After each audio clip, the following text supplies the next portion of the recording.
Hello and welcome to my studio. Today I'm going to show you how to paint a textured palette knife painting of this gorgeous scene of Laguna Beach. This scene is looking south along the coastline from Heisler Park, which is a famous park, and looking across towards Divers Cove. This is Divers Cove, and it's sort of infamous by that little peninsula that sticks out at the end of the sea cliff. One of the wonderful things about Laguna Beach is not only is the ocean beautiful, the turquoise water and deep hues of blue, the floating kelp, the dolphins, it's just a beautiful ocean, but the cliffs are beautiful, and they're nice steep cliffs. They're very golden looking. The cliffs are almost the same color as the sand, but a little bit darker, and they're covered with flowers and palm trees and often walking paths. So it's a painter's paradise, and I thought it would be the perfect thing to do to start off our summer videos with this beautiful scene of Laguna Beach. I also thought it would be fun to introduce you to some palette knife painting where I'm using thicker than usual paint, thicker paint than I think I've used in my previous videos. So I did my drawing with ultramarine blue and permanent red violet, and I used a number 2 round brush and just did a quick loose little drawing of the horizon line, the sea cliff, and so on. A little bit about horizon lines. Horizon lines should usually be at least 1/3 of the way down from the top of your canvas. So this isn't an exact measurement. I don't want you to get a ruler, but it's just sort of a rule of thumb to think about. The reason is if the horizon line is too close to the top of the canvas, you won't have enough room for your sky, and it'll sort of look it'll look cramped inside the space. And as an artist, what you want to do is you want to have this rectangle or square, and you want to make it inviting to the viewer, and you want to put a whole world in just a few inches, and you don't want any of it to feel cramped or squeezed into the space. So think about a third of the way down from the top as a good rule of thumb. Now I also brought the foreground up about a third of the way from the bottom. And of course you wouldn't want these thirds to be exact, because anything that's too even in a landscape looks unnatural. But my height of the foreground, as you can see just above the bottom right corner and bottom left corner, is not a straight line, but it's approximately a third of the way up, maybe a little bit less than a third. But it's just enough to be a gracious foreground that invites the viewer to stand on the edge of the cliff, gaze over the flowers down into the sea cove, and feel the weather with the sense of sky and clouds that are in the painting.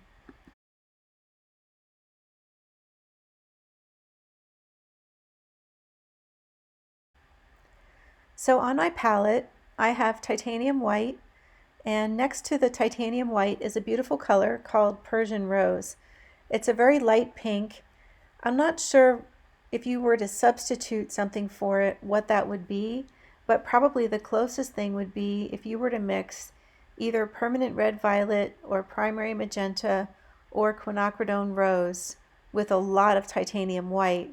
That would get you pretty close to Persian Rose. It's one of those colors that you don't need, but it's fun to have on your palette. It's handy. It makes painting faster and easier, and so I really like this color. Next to titanium white, I have cadmium yellow medium, then cadmium yellow deep, Pyrole red, permanent red violet, ultramarine blue, turquoise, permanent green deep, and another color called yellowish green. Later on in the video, I'm going to end up adding burnt sienna. So I had forgotten to squeeze it out in the beginning, but later on I'll be adding that in the video. For the sky, colors get cooler as they go back in space, so I wanted a nice cool blue. I mixed ultramarine blue with titanium white, and I mixed in some of the Persian Rose to get those violet colors within the cloud shapes. So I'm pushing my easel, or excuse me, my palette over to the side a little bit because I need to make room for my wrist. I'm right-handed, to make these swirly marks with my palette knife, indicating all the beautiful shapes within the clouds.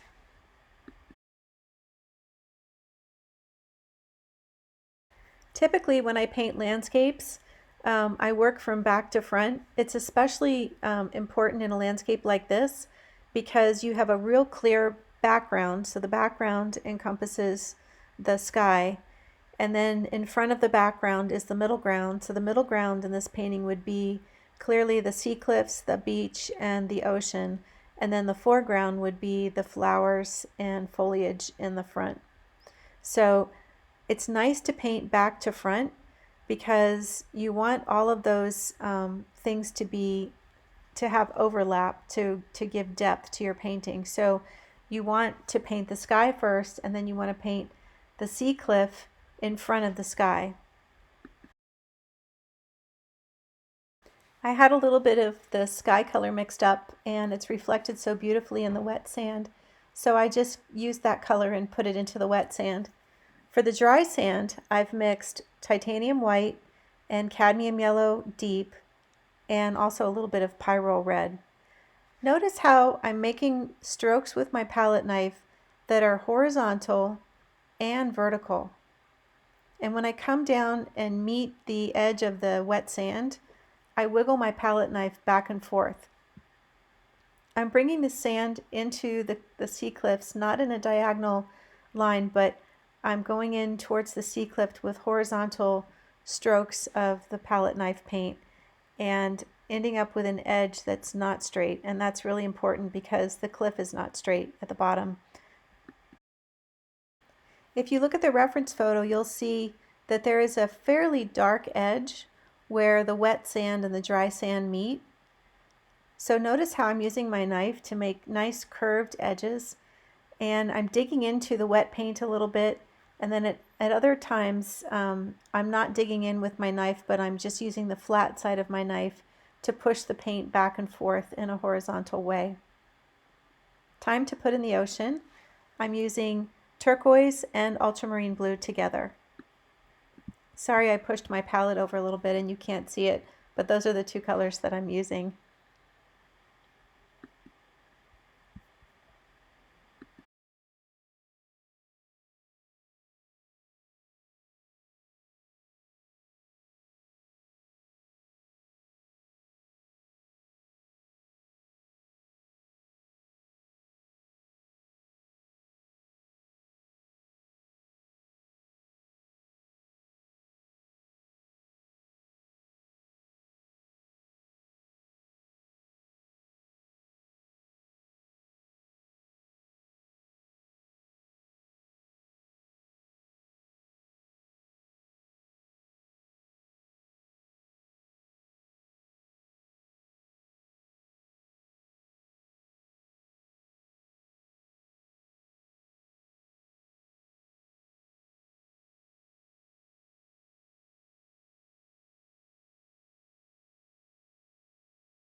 I'm going to mix some titanium white with the turquoise and ultramarine, and I'm going to make some lighter strokes in that dark blue paint, and I'm going to make an even lighter mixture of that color but with more turquoise and less ultramarine blue to paint the larger shape of the ocean.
So during this video, I paint quite a bit on the water. I end up layering quite a lot of paint, and the paint becomes fairly thick.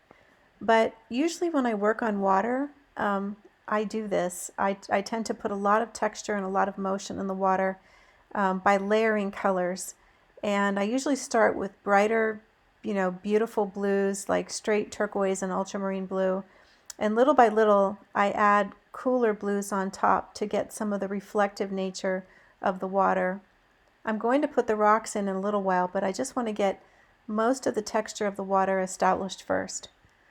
Notice too how the blue in the ocean is a greenish blue, whereas the blue that's in the sky reflection in the wet sand is a cooler blue with also shades of pink in it. Whenever you have two blues next to each other, you want to make sure that they're going on opposite directions on the color wheel.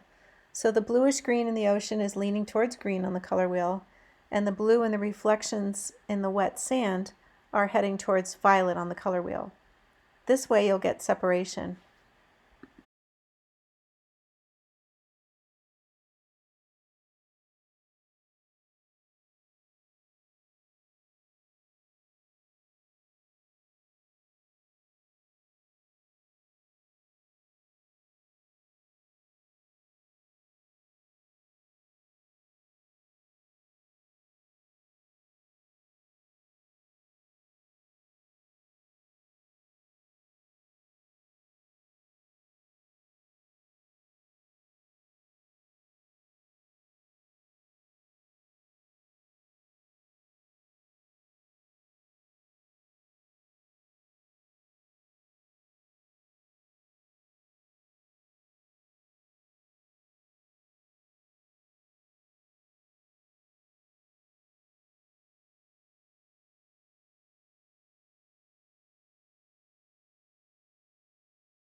Now I'm using plain titanium white by itself, and I'm making some nice vertical and horizontal marks to indicate clouds reflecting into the wet sand. So when I use my knife, I'm using quite a bit of paint, or I'm putting quite a bit of paint on the back of my knife and making my strokes sort of deliberately and carefully, and keeping in mind that I don't want angled strokes in the wet sand. I definitely want it to look reflective, and to make something look reflective, you need to have completely horizontal strokes and completely vertical strokes, and that will give you that nice look of reflection. Now you can wiggle the knife as I'm doing up at the top here, back and forth, but notice that the motion of the knife is top to bottom.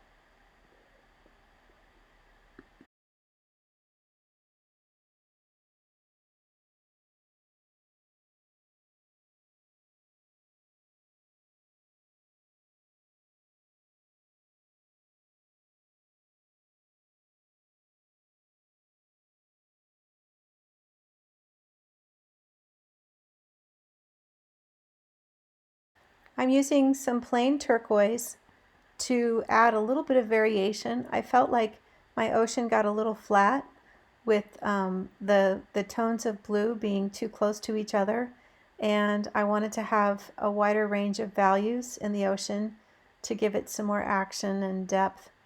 So just using some plain turquoise blue by itself and working it in with my knife into the other colors in the wet paint is creating a beautiful texture and some deeper hues that I wanted to get back to.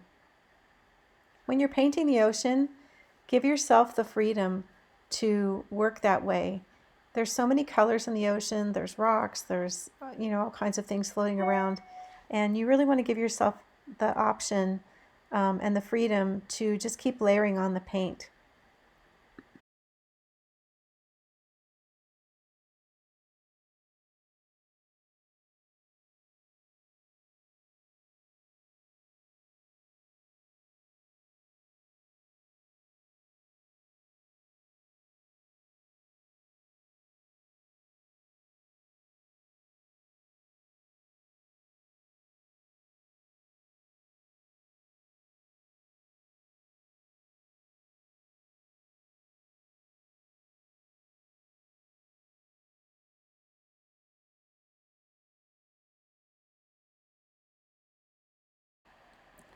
So now I'm painting the sea rocks, and I'm using ultramarine blue, and I'm mixing it with permanent red violet, and I'm just using those two colors by themselves. I put a little highlight there of some of the leftover color that I had mixed up for the sand, and I didn't like it, so I just painted over it. But I will be putting some lighter brown highlights on the rocks later on.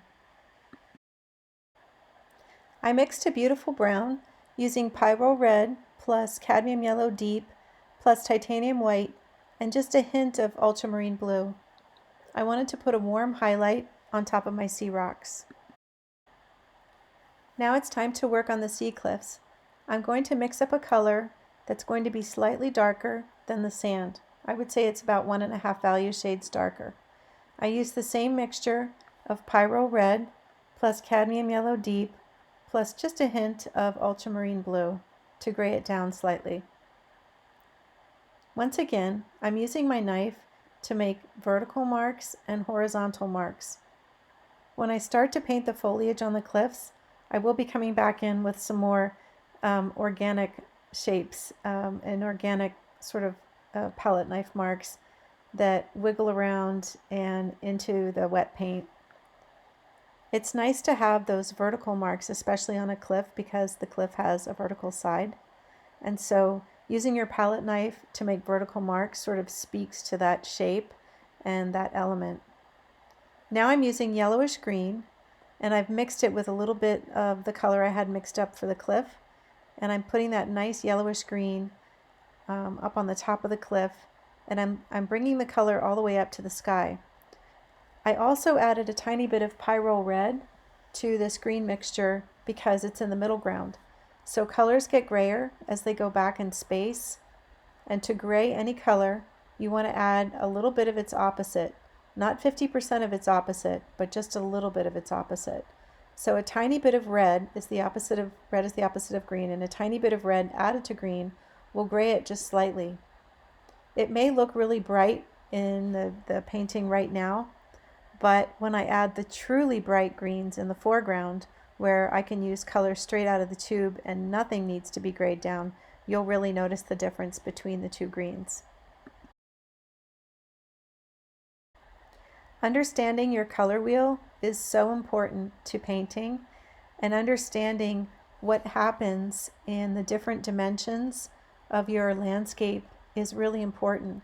Color is a tool. We fall in love with color as artists, and we love to shop for paint and squeeze those gorgeous colors out on our palette.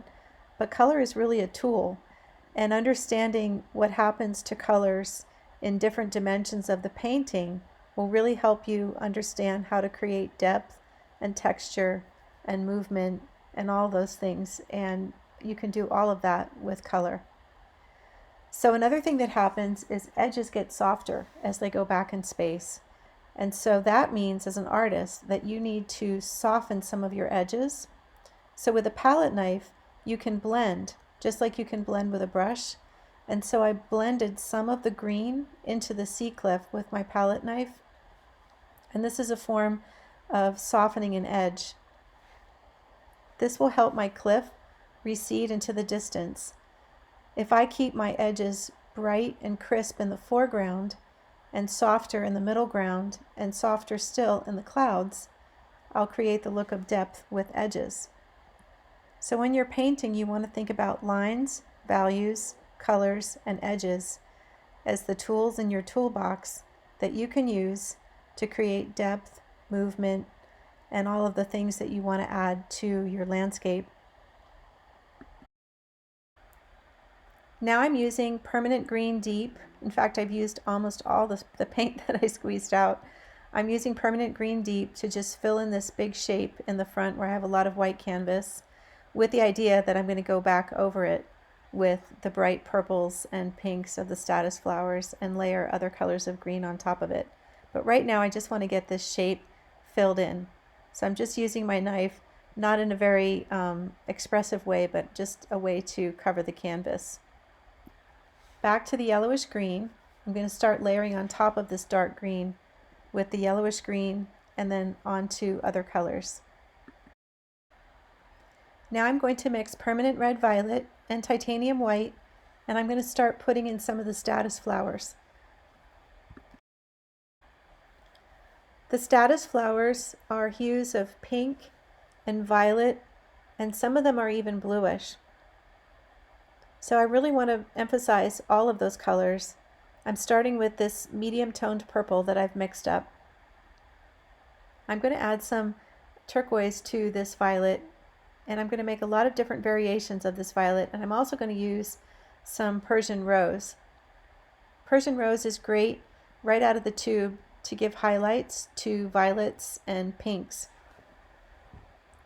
That's why I said it makes painting easy when you have colors like that that are already mixed up that you can just grab with your knife and start painting with.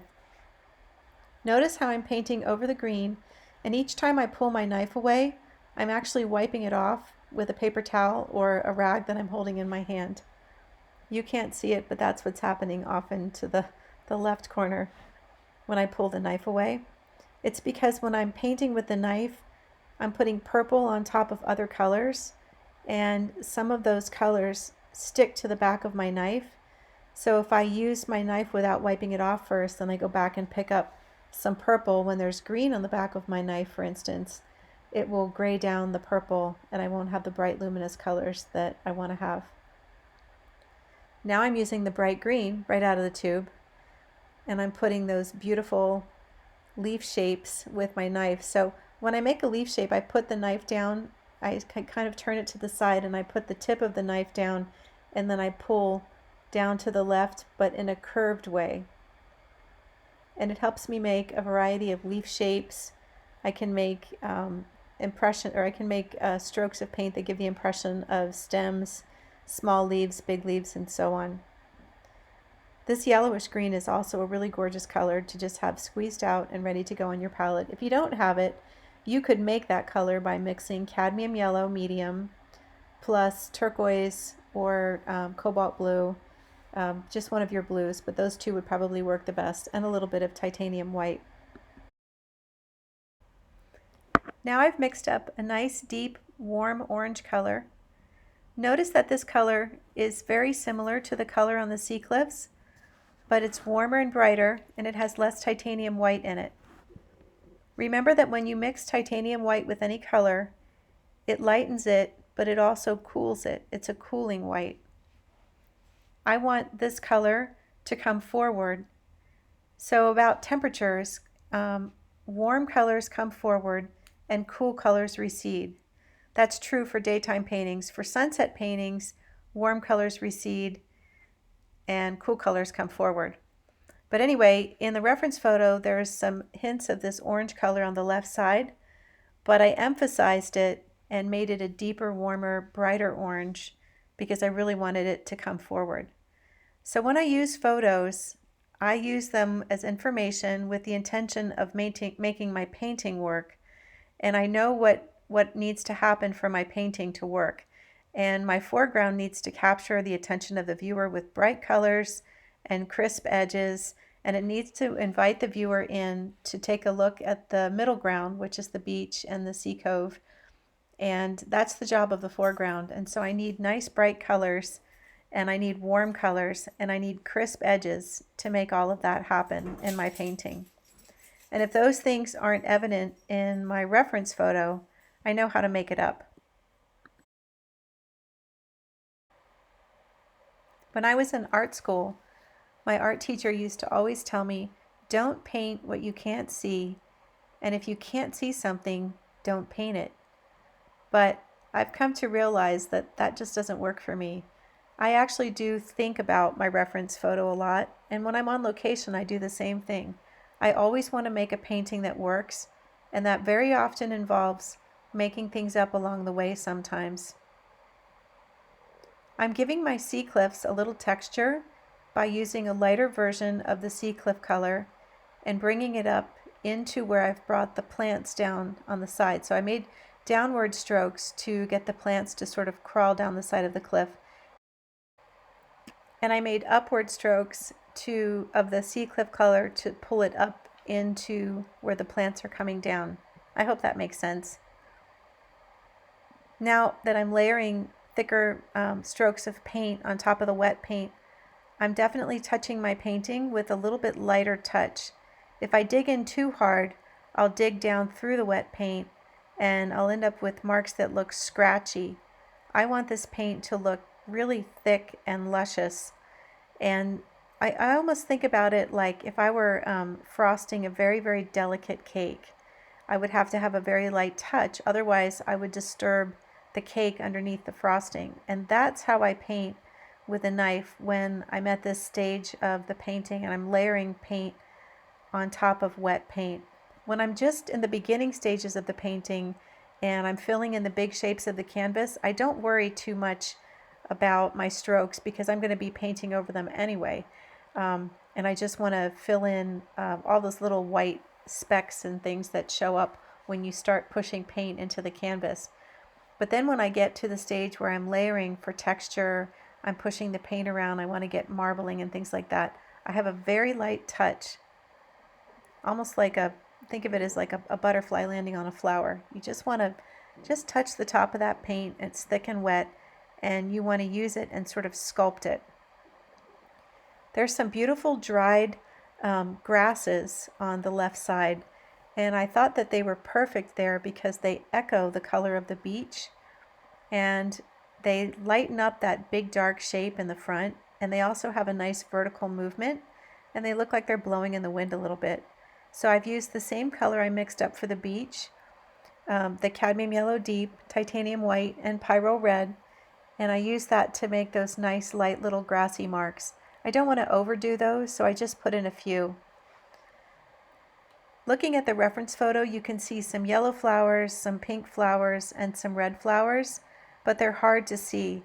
The statice are really obvious and bright, but I love flowers and I love color, and so when I see a little bit of color, I very often like to make it into more than what's actually there.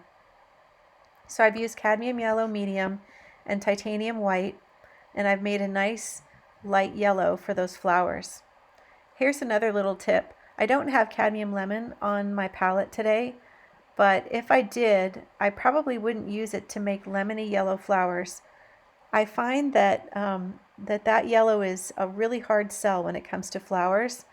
People really like a yellow in flowers that's a deeper yellow or a medium yellow, so just keep that in mind. I discovered that when I was living in Northern California, and I once did a painting of mustard flowers blooming in a field, and they were so cool and lemony looking, and it was just a color I think that people couldn't really imagine having in their living room or bedroom or working in with their furnishings. It was just too raw and greenish and maybe sour looking, I don't know, but keep that in mind. Cadmium lemon is a really great color to have for accents here and there, but if you're going to have a lot of yellow or a lot of yellowish green, it's better to stick with warmer yellows or medium yellows. Now I've mixed turquoise and permanent red violet, and I'm wanting to put some deep accents on the sea cliff. These accents are too dark right now, but I'm putting them down a little bit darker to start with the idea that I'm going to go back over them delicately with my knife and disturb the paint a little bit and blend the edges so that it blends in with some of the other greens and things that are there. I put some of this dark accent at the bottom of the sea cliff as well. I'm also adding some of it to the sand. So this is the point of the painting where I have the whole canvas filled in, but I need to harmonize everything, and I need to spread some violets around because they're violets in the foreground. I need to spread the greens around because I have greens all around in the foreground and the cliff. And I'm paying attention to making sure my greens separate from the foreground to the background, or excuse me, the foreground to the middle ground, and that I have the right balance of just enough bright colors in the foreground to capture the attention of the viewer, and balance those bright colors by adding hints of violet in other areas of the painting, like the middle ground, like the rocks and the sea cliff and so on.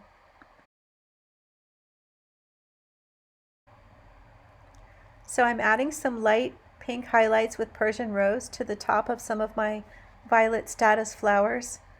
Value creates dimension. That means you need to have lights and darks within each element to give it dimension. Remember that the sky should always be the lightest overall big shape in your canvas. Now I'm going to mix a nice deep dark green, and I'm going to start putting in the palm trees. I'm going to use just the tip of my knife, and I'm going to make the little dots of the trees to start with. I'm going to make all the tree dots, and then I'm going to come back in with burnt sienna on the edge of my knife, and I'm going to make the tree trunks. So I'm painting these dark shapes right into the clouds because the clouds are finished. So this sort of solidifies my argument for painting the background first, because I couldn't paint those first and then paint the sky around them. That would be an edges disaster. So you definitely want to have your background completely finished, and you want to be happy with it before you start putting things in front of it like this. But also painting these trees in front of that background with their strong shapes and colors takes skill and patience, and you want to make these marks for the trunks very carefully. But you also need to make sure that you're completely happy with your sky.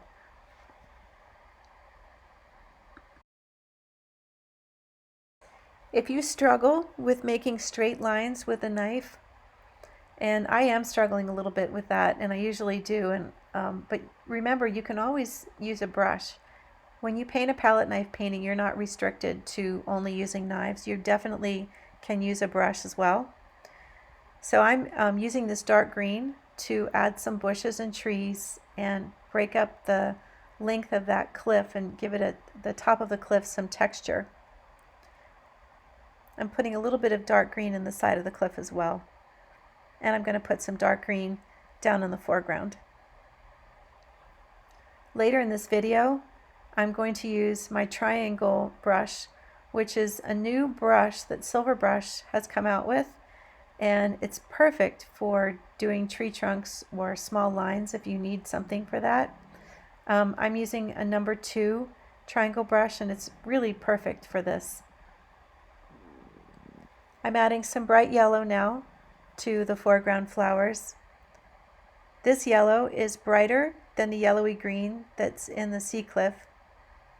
Notice how I'm mixing up these colors on my palette, and some of the colors are getting other colors mixed in with them, and my palette's not perfectly clean. That's totally fine with me. And when you see the painting close up, which you'll see at the end of this video, you'll see marbling, which means there's streaks and stripes of colors within one stroke of paint. That's because my palette's not perfectly clean, but I actually really like that look. I like it when the colors mix together on my canvas. I do the same thing when I paint with watercolor. I let a lot of the colors mix together on the paper rather than mixing them all perfectly in my palette before I apply them to the paper. It just gives it some texture. It makes it interesting at a close distance, and when you're standing far back from your painting, you may not notice those little marbling accents, but they all work together to read as the colors that you need them to read to be whatever it is that you're painting. I always strive to have my paintings look interesting from a close distance and captivating from a far distance. To me, that's sort of the essence of Impressionism. You want to make strokes of paint that give the impression of something, but you also want those strokes of paint to be beautiful in their own right. And that's what makes paintings special. That's what separates them from photographs or illustrations. And I think my style is very painterly, and so that's what I like to teach. So when I'm finishing a painting, I go around and around looking at it, and I'm asking myself questions like, is my beach too busy? Is it separating from the ocean enough? Are my colors too gray? Are they too colorful? How is the texture of my painting? Because palette knife painting is definitely a lot about texture. Like I said earlier, it's almost sculpted. But I try to go round and around in my painting, and I want my painting to have just the right amount of texture, just the right amount of detail, and so on. And most importantly, I want to look at it and I want my painting to just make me smile. I want it to make me happy, because if my painting makes me happy, someone else is going to say, hey, that painting makes me happy, I've got to have that. And so I always strive for that look. I want to capture the scene, and I want it to be recognizable and that sort of thing, but the feeling of it is more important. So I felt like my ocean is a little bit too flat and cool. Remember, I told you I went over this ocean a lot. So I'm going back in with more turquoise, but this time with the idea of creating some definite shapes with shapes of turquoise within the overall turquoise shape of the water, so that it doesn't look like it's all the same depth, for instance.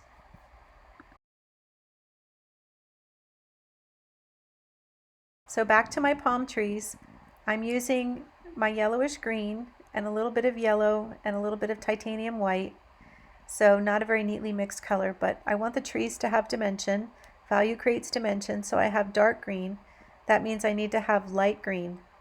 So the sun is coming from the right, it's coming from the west, and that means that the light green needs to be on the right side of the trees. Typically, when I paint one color over another, I usually paint the lighter color over the darker color. Not always, but typically I do. And it makes the things look real. So it makes the trees look real. And when you see them up close, you'll see light strokes over dark strokes, and it just seems to give them texture like palm trees would have. Now I've brought in my Silverbrush triangle brush, and I'm going to clean up my palm tree trunks. I'm just not happy with them, and a couple of them are leaning. And I'm also going to scrape off one of the trunks, and I'm going to fix it. In other words, I'm going to scrape it off with my knife, which you'll watch me do, and then I'm going to paint the sky back in between the palm tree trunks, which is really hard to do. So here we're scraping it off, and I'm doing it very carefully and very deliberately, and I hate doing this, but sometimes you make mistakes. So I pulled a little bit of the sky color off the side of my canvas, because I'm a messy painter and I got paint on the sides, but it's just the right amount to fill in where I've taken the tree trunk off. So I'm just working on it a little bit more and blending a little bit more, using some more of that paint from the side of my canvas, and then I can paint the tree trunk back over it. Now I'm going to put some more of these pink flowers on the cliff. I feel like I've got a lot of color in my foreground, but logically you would think if there are flowers in the foreground, like there are in this painting or in this reference photo, that there would also be flowers on the cliffs going all the way around the ocean, but that the colors would get grayer and softer and smaller, of course, as they recede. So I'm just going to go ahead and put more colors and more flowers along the sea cliff. I'm also going to balance the ocean towards the end of the painting by adding some turquoise green on the left side. So I've got a lot of turquoise blue in the water on the right side, and then a lot of yellowish green all the way around the left side of the painting in the bottom. So I feel like I need to balance the ocean by pulling some of that ocean color into the greenery.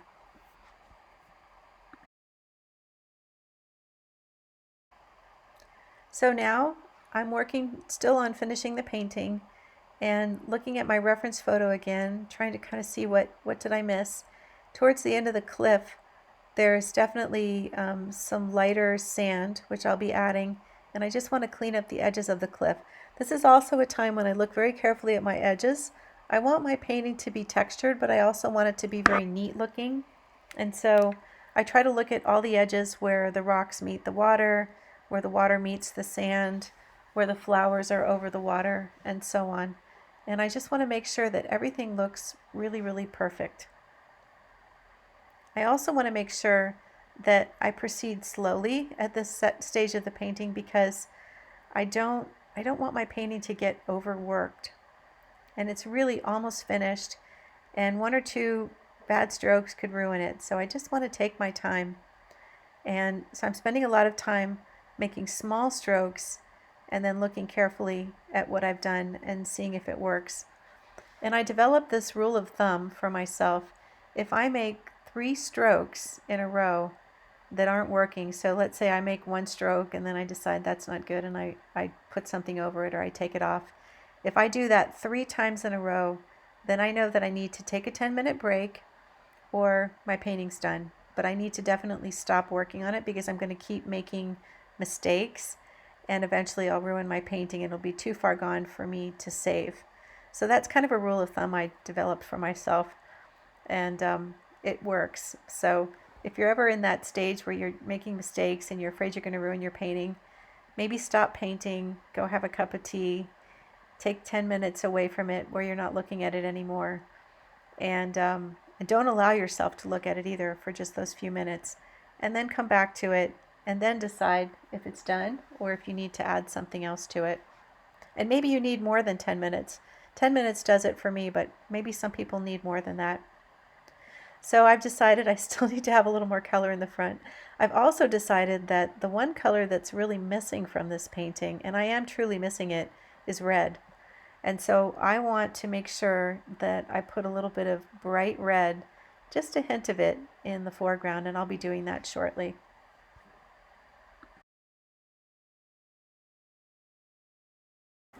Another thing I noticed is that my sea rocks look very dark, and my foreground flowers aren't dark enough, especially the ones that are up at the top that are over the ocean.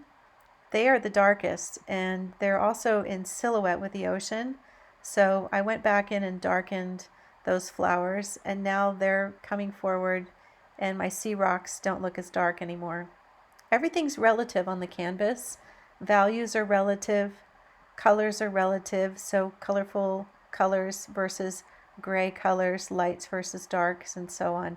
But everything's relative in the canvas.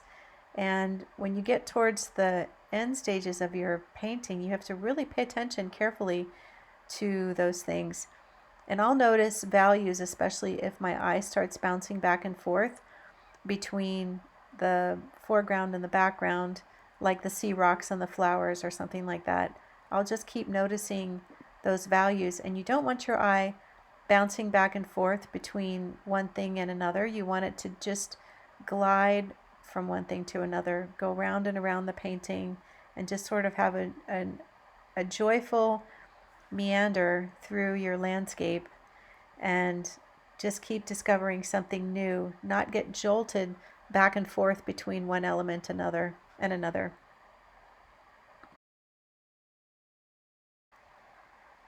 So just adding a few more finishing touches to those flowers. I'm also going to add some deeper, darker greens to the foreground, down towards the bottom of the canvas. Just want to give the foreground a little bit of weight.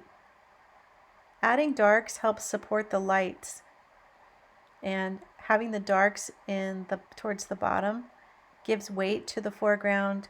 It helps balance those dark sea rocks and still gives the viewer that look of peering over the flowers and down into the bay.